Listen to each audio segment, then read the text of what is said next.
حد سے زیادہ بدخلقی کا مطلب یہ ہے کہ انسان کی اپنے زبان، اپنے کردار، اپنے روش اور رویے پر کوئی اختیار نہیں پھر رہتا. لوگ ایسے بدتمیز ہو جاتے ہیں بعض دفعہ کہ نہ اپنوں سے اخلاق سے پیش آتے ہیں، نہ غیروں سے پیش آتے ہیں، نہ موقع دیکھتے ہیں، نہ محل.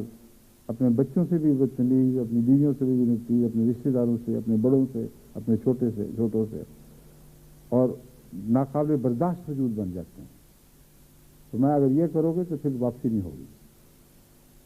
بدخلقی کے ساتھ اگر شرمندگی کا احساس رہے تو ایسی بدخلقی کو حد سے بڑی بدخلقی نہیں کہا جا سکتا.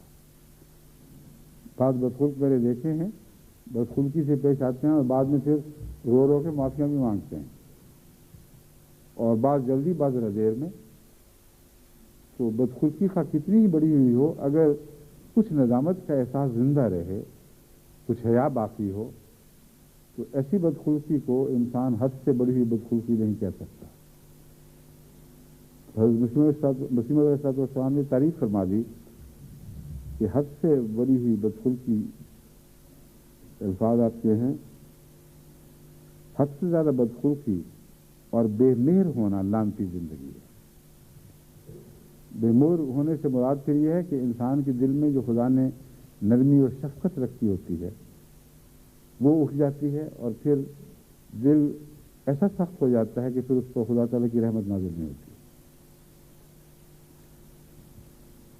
ایک شخص نے اپنی بیٹی کو زندہ درگور کیا جہالت کے زمانے میں، اور بڑی دردناک کہانی ہے کہ کس طرح وہ بیٹی احتجاج پوچھتی رہی کیا ہو گیا، تم مجھ پہ کیوں مٹی ڈال رہے ہو.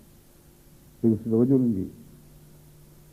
بار بار وہ یہ بیان کرتا رسول اللہ صلی اللہ علیہ وسلم کے سامنے کہ آواز آہستہ آہستہ کم ہوتی چلی گئی، مٹی میں دبتی چلی گئی، یعنی کوئی پرواہ نہیں. نظر اٹھا کے دیکھا حضرت صلی اللہ علیہ وسلم اظہار قتال ہو رہا ہے، آنکھوں کا دریا تھا جو آنکھوں سے بہ رہا تھا، اور یہ فرما رہے تھے کہ جو رحم نہیں کرتا اس پر رحم نہیں کیا جائے، تو رحم نہیں کرتا اس پر رحم نہیں کیا جائے. وہ بدنصیب کیسا بدنصیب تھا جس کی زندگی میں اس کی آخرت کا فیصلہ ہو گیا.